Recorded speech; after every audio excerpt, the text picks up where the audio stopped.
Halo guys, sebelumnya perkenalkan nama saya Zakwan Ar-Rashid dengan NIM 257157012 ya. Kita mulai untuk penjelasan datanya. Penjelasan program pengolahan data mahasiswa dengan fungsi, struct, dan nested law. Yang pertama, kita mulai ke program pertama. Ini bekas tadi, kita clearkan saja. Yang pertama di sini ada include IOStream. Yang kita tahu sebelumnya, include IOStream adalah berfungsi digunakan untuk menampilkan sebuah cout dan scene atau menampilkan output dan input. Jika tidak ada include IOStream, maka program tidak akan berjalan. Lalu di sini kita gunakan ada namanya include string. Include string di sini digunakan untuk agar bisa dipakai tipe data string untuk nama. Lalu di bawahnya ada using names std titik koma. Di sini agar program tidak perlu menulis std cout, std titik dua cout. Lalu kita masuk bawahnya di sini ada bagian fungsi. Nih, bagian fungsi di sini ada float hitung rata dalam kurung float A, float B dan float C. Lalu di bawahnya ada return A tambah B tambah C bagi 3,0. Nah, di sini pada bagian ini dijelaskan untuk rumus nantinya, yang mana untuk menghitung rata-rata, yang mana juga rata-rata nanti ini merupakan tampilan nanti outputnya ada rata-ratanya. Dari rata-rata ini rumusnya dengan A tambah B tambah C, yang mana A nanti itu adalah nilai tugas, B itu adalah nilai UTS, dan C itu nilai UAS dibagi 3,0. Muncullah nilainya. Lalu nilainya nih dikalkulasikan untuk mengetahui grade-nya. Baik itu grade-nya nanti grade A, C, grade A, B, C, D maupun D. Nah, di sini tugasnya itu juga menghitung rata-rata nilai tugas UTS dan UAS. Lalu kita perlu ketahui kenapa kita menggunakan di sini nih float. Kita kenapa menggunakan float? Karena nilai tidak selalu berbentuk bilangan bulat. Ya. Lalu selanjutnya kita akan masuki dengan struct. Yang mana struct di sini ada struct mahasiswa, float tugas, UTS, UAS, rata-rata, dan char grade. Struct adalah wadah untuk menyimpan beberapa data, yang mana datanya nih ada tugas di sini, tugas, UTS, UAS, rata-rata, dan grade, untuk menyimpan beberapa data dalam satu nama. Misalnya nanti namanya mahasiswanya gitulah, siapa gitu. Lalu cara di sini char itu adalah merupakan bagian dari tipe data. Char ini adalah merupakan tipe data ya. Char digunakan untuk menyimpan suatu karakter, yang mana nanti juga dari sini disimpanlah nama, tugas, UTS, UAS, rata-rata, dan grade. Nah, bagian struct ini kalau kita amati, ini merupakan penerapan dari array, yang mana array of struct dalam program. Lalu ke bawah lagi kita akan memasuki bagian fungsi untuk menentukan grade. Di sini ada char lagi. Lalu if, else if, dan else return. Perlu kita ketahui, if ini adalah untuk kita mengambil sebuah keputusan. Jika keputusan itu benar, maka dia akan menyelesaikan apa yang diperintahkan, yang mana di sini perintahkannya nilai lebih dari 85, maka grade-nya itu A, returnnya itu A. Dan jika program itu tidak benar, sintaksnya itu tidak benar, maka dia akan lanjut ke bawah melewati program yang diinginkan, yakni ke bawah, yakni else if. Yang mana di sini else if-nya nilai lebih dari 75, maka grade-nya adalah B.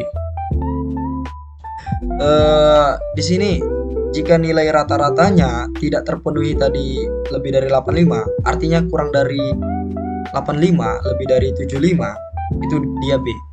Else if ini adalah pengambilan keputusan kondisi yang mana jika nilai itu benar, maka dia akan menampilkannya. Ya, langsung mengambil keputusannya. Jika tidak benar, dia akan ke bawah untuk memeriksa beberapa kondisi yang cocok gitu. Lalu di sini dan begitu seterusnya sampai grade D. Lalu di sini ada else return E. Artinya program akan berakhir mengambil keputusan jika itu dia true atau salah, mengambil keputusan E. Artinya nilai kurang dari 55, maka dia akan menampilkan grade E. Lalu kita memasuki bagian nested loop untuk menampilkan pola. Perlu kita ketahui, nested loop ini atau pola bintang adalah loop di dalam loop, yang mana digunakan untuk membuat pola segitiga bintang. Loop luar adalah jumlah baris, dan loop dalam adalah jumlah bintang pada setiap baris. Lalu kita ke bawah untuk program utama, bagian program utama. Disinilah variabel penting ada, yakni ada in main, in pilihan ya, in pilihan, const, in max sama dengan 100, lalu in jumlah sama dengan 0. Maksud dari in pilihan atau pilihan artinya menu yang akan kita pilih nanti, menu yang akan dipilih user. Lalu di sini ada const in sama dengan in max sama dengan 100. Artinya batas maksimal data mahasiswa yang akan kita gunakan itu adalah 100 data, artinya 100 nama batasnya. Tapi jika ingin melebih dari 100, itu bisa aja kita compile lagi. Lalu di sini ada jumlah, yang mana jumlah mahasiswa yang akan diinput.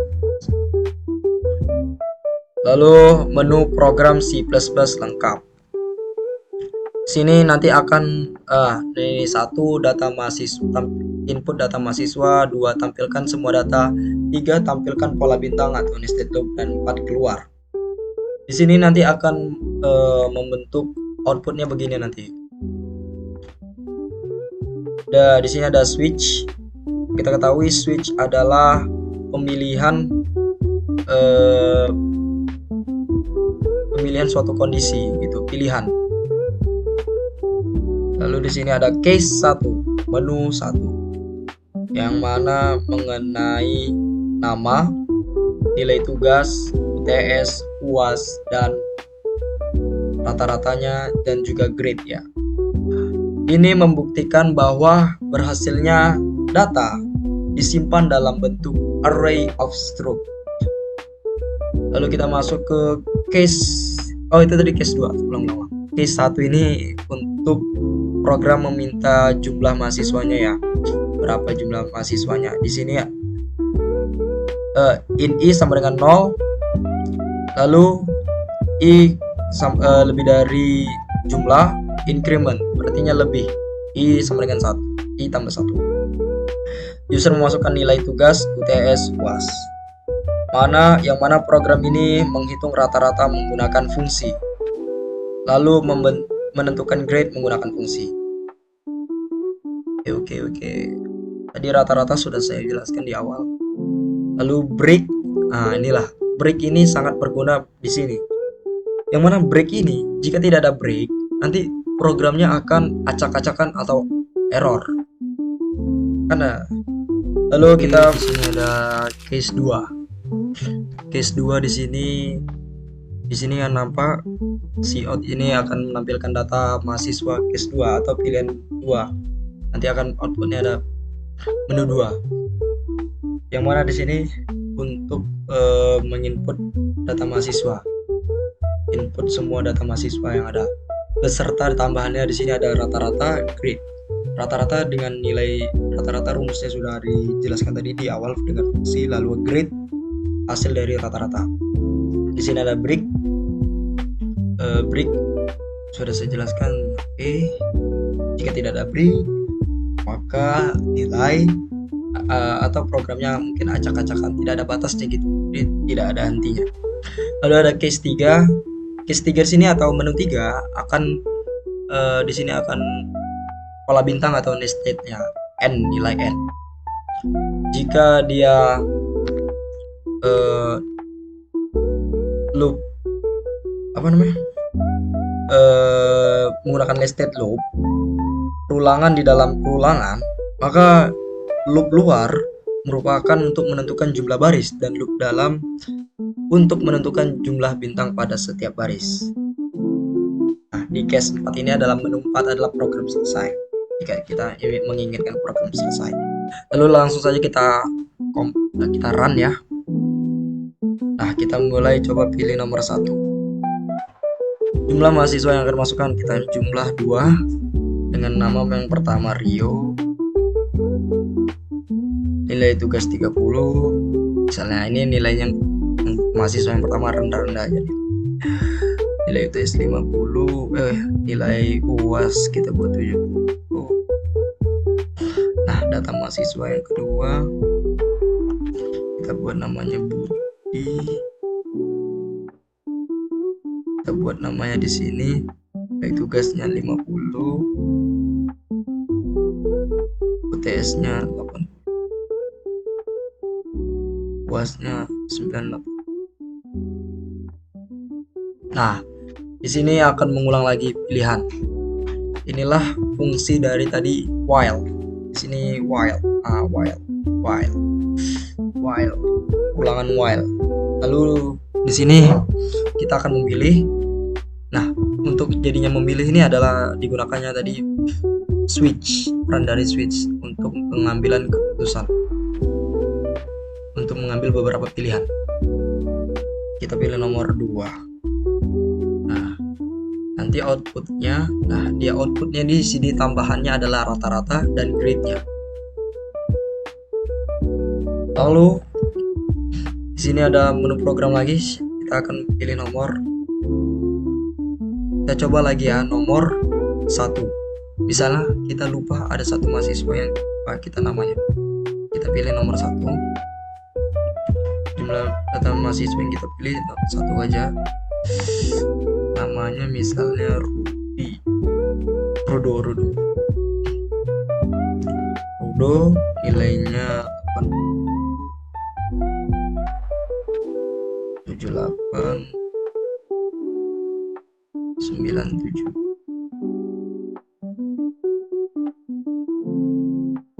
Nah, kita minta tampilan kedua. Nah, kenapa di sini yang ditampilkan semua datanya itu cuma Rudo? Padahal tadi kan kita sudah ada tadi Rio sama Budi.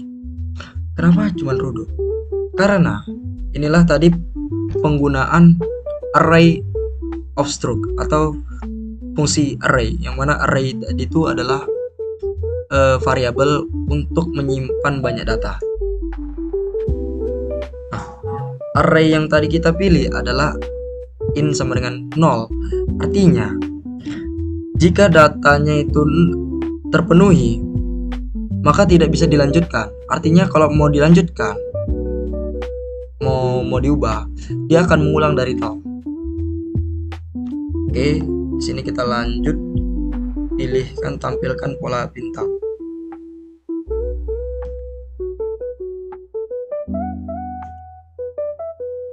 Oke, pola bintang, masukkan tinggi pola bintang. Nah, perlu kita ketahui nested loop atau pola bintang ini tujuannya di sini untuk melatih dan menunjukkan pemahaman kita tentang konsep nested loop atau perulangan bersarang. Yang mana loop luar adalah jumlah baris dan loop dalam adalah jumlah bintang di tiap baris. Di sini juga kita dapat membuktikan bahwa kita dapat membuat pola atau struktur dengan logika perulangan. Logika perulangan ya guys. Ada perulangan for, while. Kita pilih, masukkan tinggi polanya, kita pilih 10. Nah, inilah hasilnya. Di sini akan membentuk pola bintang segitiga. Oke. Dia akan dieksekusi. Perlu kita ketahui juga konsep nested loop ini sering dipakai dalam banyak aplikasi nyata. Contohnya itu membuat layout tampilan, lalu ada perhitungan matriks, ada proses data 2 dimensi dan lain sebagainya. Kita pilih nomor 4 ya, biar cepat selesai. Baik. Nah, program selesai. Kode section 12. Dari sini kita tahu mengambil kesimpulan bahwasannya program ini sangat dibutuhkan untuk di bidang administrasi. Contohnya di administrasi seorang guru gitu. Yang mana kita tidak perlu lagi untuk cara manual, kita pakai cara digital. Jadi dapat mempermudah dan efisien ya. Lalu di sini juga ada menampilkan tadi perulangan while dan ada switch for, on for. Oke. Itu saja yang dapat saya sampaikan, kurang dan lebih sampai jumpa.